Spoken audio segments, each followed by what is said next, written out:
Where is God when it hurts? Hi there, kumusta ka?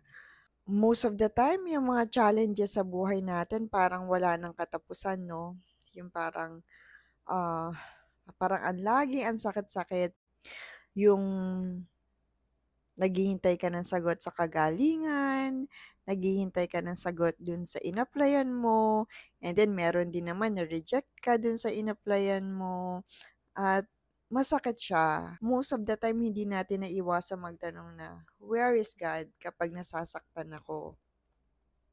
But I just want to remind you and remind myself that God is closer than what we think, especially when it hurts the most.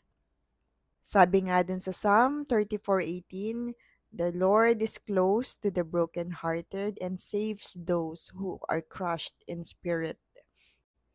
Ibig sabihin sa lahat ng pagluha, sa lahat ng pagbeg natin kay God na sagutin na yung mga dinarasal natin, kasama natin siya. God doesn't just stand by and watch us. He feels our pain, He hears our cries, He is working behind the scenes. Minsan akala natin kapag nasa gitna tayo ng mga pagsubok, pinapalo tayo ni Lord, or minsan naman inaakala natin na baka inaatake na tayo ng kaaway. But most of the time, kapag nasa pinakamasakit na sitwasyon na tayo ng buhay natin, most of the time kapag nasa napakahirap na sitwasyon na tayo, yun pala, we are in the middle of a miracle. We are in the middle of something where only God can move. At masasabi talaga natin na, it was tough, God, but I know it's you. And may mga pagkakataon din na gagamit siya ng mga sitwasyon, ng mga tao, ng mga Bible verse, ng mga quotes para ipaalala sa'yo na hindi ka niya iniwan, hindi ka niya pinabayaan.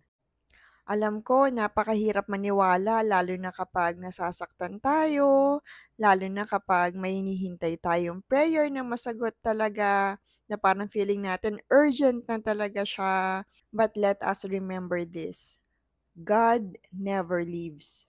He never forsake us. He is in our tears. He is in every questions na meron tayo. He is in our cries. And even in the silence, yung tahimik lang, andun din siya. He is with you in the pain, carrying you when you are too weak to move forward.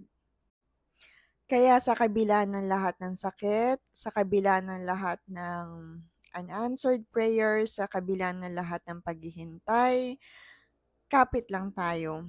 Dasal pa tayo. God is not just watching over us, He is with us. He is making a way. He is doing something new. He is mending our hearts. He is healing us from the grief, from the loss of our loved one, and he will provide for us. And I want to remind you that you are loved. You are highly favored even in the hardest moments. May ginagawa ang Diyos.